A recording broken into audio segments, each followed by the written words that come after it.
anak-anak sekalian, kita bertemu kembali dalam mata pelajaran pendidikan agama Kristen. Oke, tadi kita sudah mengawali dalam doa dan kita akan masuk dalam pokok bahasan yang ketiga. Oke, kalian perhatikan beberapa tujuan dari pelajaran 7-8 yang akan kita bahas.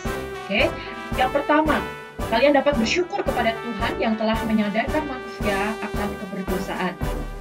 Lalu kita juga memahami bahwa salah satu karya Roh Kudus adalah menginsafkan manusia berdosa. Berikutnya, kalian juga bisa menyadari bahwa kita tidak dapat menyelamatkan diri sendiri dari hukuman dosa. Dan yang terakhir, kita mengetahui dan memahami bahwa keselamatan dari Allah hanya dapat diperoleh dengan beriman atau percaya kepada Yesus Kristus sebagai juru selamat dan bukan diperoleh dengan usaha kita sebagai manusia. Oke, anak-anak sekalian, kalian ingat setelah Pentakosta, jemaat mula-mula itu dipenuhi oleh Roh Kudus. Kalian perhatikan dalam Kisah Para Rasul 4 ayat 31 dan 33. Kehidupan jemaat mula-mula itu memiliki ciri. Ada beberapa. Yang pertama, mereka mengadakan khotbah atau penginjilan itu dengan berani. Lalu yang kedua, mereka itu memberitakan kesaksian tentang Tuhan Yesus dengan penuh kuasa. Dan yang ketiga, di antara mereka itu ada kemurahan hati yang luar biasa. Nah, anak-anak sekalian, Roh Kudus menggerakkan jemaat mula-mula agar mereka bersedia untuk memberi jika ada saudara lain yang membutuhkan. Bahkan ada dari mereka yang bersedia menjual milik mereka dan hasilnya itu diberikan kepada saudara yang membutuhkan. Dan hal ini tidak ada pemaksaan maupun syarat dalam melakukannya. Ada inisiatif dari diri mereka. Tindakan mereka semata-mata merupakan reaksi yang wajar karena kehadiran Roh Kudus juga penuh dengan kemurahan dalam diri mereka. Salah satu contohnya, kalau kalian ingat, adalah kisah tentang seorang yang bernama Barnabas. Bagaimana Barnabas yang digerakkan oleh Roh Kudus untuk menjual ladang dan harta miliknya serta menyerahkan uangnya kepada jemaat. Ada satu tokoh lagi, kalau kalian ingat, sepasang suami istri Ananias dan Safira. Rupanya juga melakukan hal yang sama, tetapi tidak memiliki Roh Kudus dalam hati mereka. Sebagai akibatnya, mereka menjual milik mereka tetapi hanya memberikan sebagian saja hasilnya kepada jemaat. Jadi mereka juga sepakat untuk berbohong, untuk mengatakan bahwa mereka telah memberikan seluruhnya. Nah, dari Kisah Para Rasul 4, itu sangat jelas bahwa mereka berdosa bukan karena mereka hanya memberikan sebagian dari uang tersebut, melainkan karena mereka berdusta. Petrus pada saat itu berkata kepada Ananias, "Ananias, mengapa hatimu dikuasai iblis sehingga engkau mendustai Roh Kudus dan menahan sebagian dari hasil penjualan itu?" Tindakan mendustai Roh Kudus itu disebabkan karena Ananias dan Safira itu telah berlaku tidak jujur kepada Roh Kudus. Kebohongan mereka menunjukkan bahwa pandangan Roh Kudus sepertinya tidak akan melakukan apapun. Namun ternyata mereka berdua langsung dihukum oleh Allah karena dosa mendustai Roh Kudus sama dengan mendustai Allah.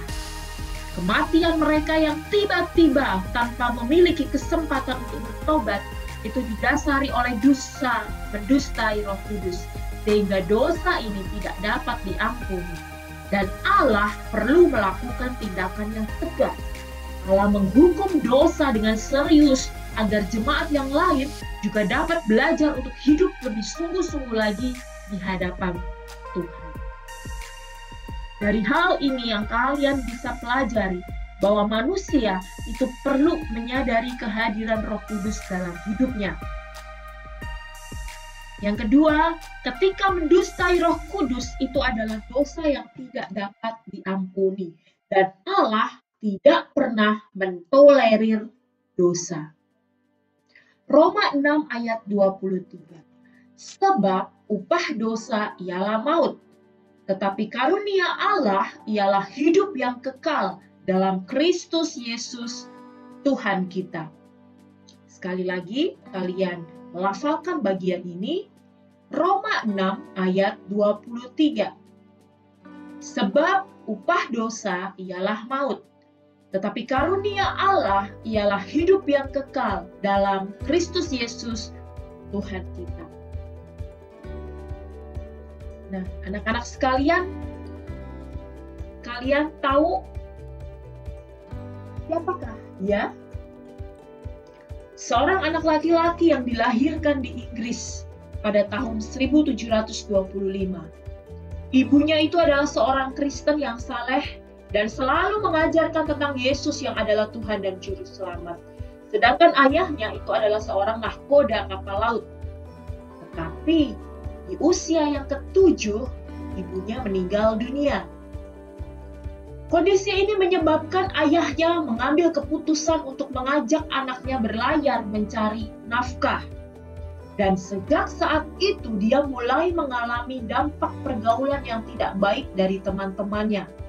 Dia menjadi seorang yang cukup kasar, bandel, dan sulit diatur. Tambah hari, dia menjadi orang yang semakin bertambah dalam segala tindakannya yang jahat. Bahkan, demi memperoleh uang banyak, dia rela memperjualbelikan orang Afrika ke Amerika untuk menjadi budak. Wow. Dan di Afrika, ia menuai apa yang ditaburnya. Di sana ia menjadi korban para penjahat yang memperlakukan sesamanya dengan sangat kejam. Bahkan ketika sakit, orang Afrika itu menghendakinya untuk mati saja. Namun dalam kondisi seperti itu, Allah selalu menolongnya dan memberi kehidupan. Suatu kali dia mengalami badai yang luar biasa besar di atas kapal. Sejak saat itu ia mulai berpikir, seandainya aku mati hari ini, bagaimana nasibku? Nah, anak-anak, di tengah kebingungannya, ia menemukan sebuah buku berisi ajaran kekristenan. Dia mulai membaca dan mulailah timbul dalam hatinya sebuah kerinduan untuk mendekatkan diri kepada Tuhan. Dan setelah membaca seluruh isi buku itu, tanpa ragu, dia menyerahkan diri kepada Yesus Kristus. Sesudah Roh Kudus menginsafkan dia dari semua dosanya, tidak lama kemudian dia berkomitmen menjadi hamba Tuhan atau pelayan Tuhan dan menciptakan sebuah lagu rohani yang terkenal berjudul Amazing Grace. Amazing grace, how sweet the sound that saved a wretch like me. I once was lost, but now I'm found. Was blind, but now I see. Dia adalah pencipta lagu dari Amazing Grace, yaitu John Newton. Nah, anak-anak sekalian, sesudah kalian mendengar kisah pertobatan dari John Newton, kalian tahu pertobatan itu merupakan anugerah dan pekerjaan Allah dalam hati manusia. Saulus tidak pernah merencanakan pertobatannya. Ya, kalian masih ingat tokoh Saulus? Dia adalah seorang penganiaya jemaat. Saulus sering mengancam, menangkap orang-orang Kristen dan memasukkan ke dalam penjara, bahkan membunuh orang-orang Kristen. Dan pada suatu hari, dengan semangat yang berkobar-kobar, Saulus membawa surat perintah untuk menangkap dan menganiaya orang Kristen di Damsyik. Dan ketika dalam perjalanan ke Damsyik, Allah menghentikan langkah Saulus dan mulai mengerjakan pertobatan dalam diri Saulus. Di tengah jalan Saulus bertemu dengan Tuhan Yesus dalam cahaya yang begitu terang, serta suara yang bisa dia dengar. Hal ini membuat mata Saulus menjadi buta selama 3 hari. Dia tidak dapat masuk ke dalam ship dengan gagah dan semangat yang berkobar untuk membunuh orang Kristen. Tetapi ia harus dituntun untuk dapat masuk ke kota itu karena buta. Lalu Allah mengirim seorang yang bernama Ananias untuk mendoakan dan menyembuhkan Saulus. Dan kalian tahu anak-anak, mulai hari itu Saulus berubah total. Yang tadinya dia sangat giat melawan para pengikut Kristus atau orang-orang Kristen. Lalu saat itu dia berubah menjadi pengikut dan pelayan Kristus yang setia sampai akhir hidupnya. Sehingga nama Saulus diganti menjadi Paulus.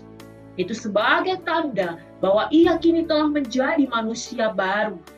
Dia mengalami perjumpaan dengan Tuhan Yesus, Juru Selamatnya. Pertobatan Paulus sepenuhnya dikerjakan oleh Allah sendiri. Itulah yang namanya anugerah Tuhan bagi manusia berdosa. Karena kalian ingat, tidak ada manusia berdosa yang dapat menyelamatkan dirinya sendiri. Semua manusia itu berdosa, dan tidak ada seorang pun yang bisa menyelamatkan dirinya sendiri. Tanpa Yesus Kristus, tidak ada seorang pun yang akan memperoleh keselamatan kekal di surga. Oleh karena itu, anak-anak, kita tidak boleh sombong, karena keselamatan yang kita miliki itu hanyalah anugerah dari Allah. Ketika kita bisa percaya kepada Yesus Kristus, itu adalah anugerah yang diberikan buat setiap kita. Jadi dari pelajaran ini kita belajar yang pertama, Saulus adalah seorang penganiaya orang Kristen yang berubah total setelah bertemu dengan Tuhan Yesus. Lalu yang kedua, perjumpaan dengan Juru Selamat itu dapat mengubah hidup orang yang berdosa. Dan pertobatan itu adalah karya Roh Kudus dan bukan karena usaha manusia. Efesus 2 ayat 8, bagian ayat lafalan kedua yang kalian harus lafalkan. Efesus 2 ayat 8. Sebab karena kasih karunia kamu diselamatkan oleh iman, itu bukan hasil usahamu tetapi pemberian Allah. Sekali lagi, sebab karena kasih karunia kamu diselamatkan oleh iman, itu bukan hasil usahamu, tetapi pemberian Allah.